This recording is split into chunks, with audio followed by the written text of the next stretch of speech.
आपका बहुत बहुत स्वागत। आज हम अध्याय 8 राशियों की तुलना के प्रश्नावली 8.1 के पहले प्रश्न को हल करेंगे। तो पहले प्रश्न का भाग ए इस तरह से है।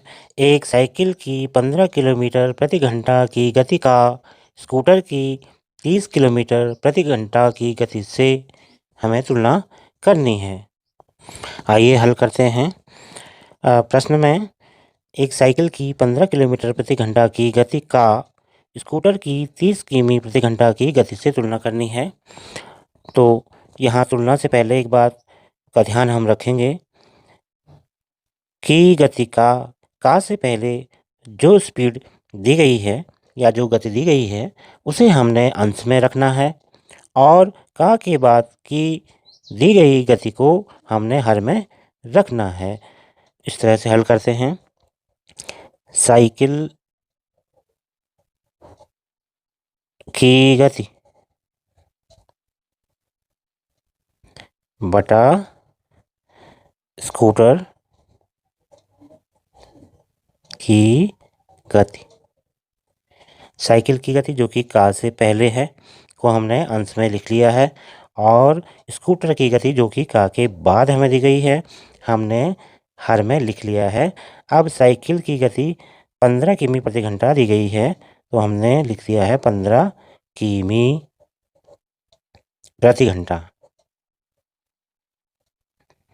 और हर में हम लिखेंगे स्कूटर की गति यानी 30 किमी प्रति घंटा। यहाँ पर हमें एक बात का ध्यान रखना बहुत आवश्यक है, दोनों राशियों का मात्रक समान हो।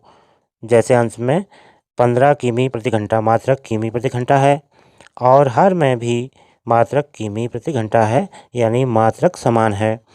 अनुपात निकालने से पहले अंश व हर का एक ही मात्रक में होना आवश्यक है। अब यहाँ 15 का भाग अंश और हर दोनों में जाता है तो 15 एकम 15 और 15 दूना 30 यानी हम इसे लिख सकते हैं 1/2।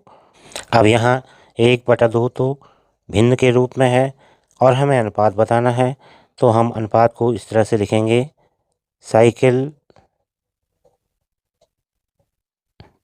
की गति अनुपात स्कूटर की गति बराबर साइकिल की गति यानी 1 अंश में जो था अनुपात स्कूटर की गति यानी 2 जो हर में था तो 1/2। तुलना करने पर दोनों गतियों की तुलना करने पर जो हमारा अनुपात आया है वो आया है 1/2। तो इस तरह से दिए गए प्रश्न में हमने साइकिल की गति की तुलना स्कूटर की गति से की। का से पहले जो राशि दी गई है या जो गति दी गई है 15 किलोमीटर हम उसको अंश में लिखते हैं और का के बाद दी गई राशि या गति को हम हर में लिखते हैं। और अब हमने साइकिल की गति के स्थान पर उसकी वैल्यू या मान 15 किलोमीटर प्रति घंटा और स्कूटर की गति के स्थान पर उसका मान 30 किलोमीटर प्रति घंटा रखा। तो यह इस तरह से 15 किलोमीटर प्रति घंटा बटा 30 किमी प्रति घंटा के रूप में है। अब यहाँ आवश्यक ध्यान देने योग्य बात यह है कि दोनों राशियों का मात्रक समान हो यानी अंश में जो राशि हमने लिखी है और हर में जो राशि हमने लिखी है दोनों का मात्रक समान होना चाहिए। जैसे यहाँ पर अंश और हर दोनों का मात्रक किमी प्रति घंटा है। अब 15 और 30 में 15 का भाग जाता है 15 एकम 15 और 15 दूना 30 तो इस तरह से अंश बटा हर 1/2 के रूप में आया है। अब 1/2 भिन्न है और हमें अनुपात बतलाना है तो हम लिखते हैं साइकिल की गति का अनुपात स्कूटर की गति यानी साइकिल की गति अनुपात स्कूटर की गति बराबर 1/2। तो हमारा उत्तर आया है 1/2। प्रश्न संख्या 1 का दूसरा पार्ट यानी बी वाला भाग अब हम हल करेंगे। दूसरा भाग इस तरह से है 5 मीटर का 10 किलोमीटर से।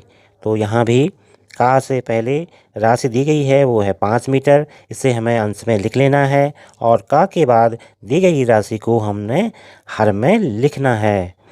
तो यह इस तरह से हो जाएगा 5 मीटर बटा 10 किलोमीटर। अब समय है दोनों राशियों के मात्रक को जांचने का, चेक करने का। तो अंश में जो राशि हमारे पास है वह है 5 मीटर और हर में जो राशि हमारे पास है वो है 10 किमी यानी किलोमीटर। तो यहाँ पर दोनों राशियों के मात्रक अलग अलग हैं। तो यहाँ पर हम हर में दी गई राशि 10 किमी के मात्रक को मीटर में परिवर्तित करते हैं। आइए देखें, हम जानते हैं 1 किमी बराबर 1000 मीटर और यहाँ पर हमारे पास 10 किमी है। तो हमने 10 किमी को मीटर में बदलना है, परिवर्तित करना है। यहाँ हम देख रहे हैं कि 1 किमी बराबर 1000 मीटर, तो 10 किमी बराबर, अब 10 तो बड़ी संख्या है 1 से, तो 10 किमी बराबर ज़्यादा मीटर होंगे और ज़्यादा के लिए हम हमेशा गुणा करते हैं। तो हम 10 का गुणा 1000 से कर देंगे। इस तरह से 1 2 3 4 मीटर, इस तरह से 10 किलोमीटर के 10,000 मीटर बन चुके हैं। अब हम इसे 10 किमी के स्थान पर लिख सकते हैं, या 5 मीटर बटा 10,000 मीटर। अब दोनों राशियां एक ही मात्रक में आ गई हैं, अतः हम आगे अनुपात निकाल सकते हैं। अब अंश में 5 है जबकि हर में 10,000 है, दोनों में 5 का भाग जाता है। 5 एकम 5 और 5 दूना 10 और 3 शून्य आगे बचेंगे। अतः 5 मीटर अनुपात 10 किमी या 10 किलोमीटर बराबर 1:2000। तो राशियों की तुलना करने पर जो अनुपात हमने प्राप्त किया है वो किया है 5 मीटर अनुपात 10 किलोमीटर बराबर 1:2000। यही हमारा उत्तर होगा। आइए सी वाला भाग हल करते हैं और सी वाला भाग इस तरह से है, 50 पैसे का रुपये 5 से, इन दोनों की तुलना करके हमने अनुपात बतलाना है। तो जैसे कि आपको बताया गया है, का से पहले वाली राशि को हम अंश में लिख लेते हैं, यानी यह इस तरह से हो जाएगा 50 पैसे बटा, और का के बाद वाली राशि को हम हर में लिख लेते हैं। तो का के बाद वाली राशि है 5 रुपये। अब आगे ध्यान देने वाली बात यह रहेगी कि दोनों राशियों का मात्रक समान है या नहीं। तो यहाँ हम अंश में देख रहे हैं कि 50 पैसे में है जबकि 5 रुपये में है, यानी अंश का जो मात्रक है वो पैसा और हर का जो मात्रक है वो रुपया। दोनों मात्रकों को हमें पहले समान करना होगा और फिर हम अनुपात को देखेंगे।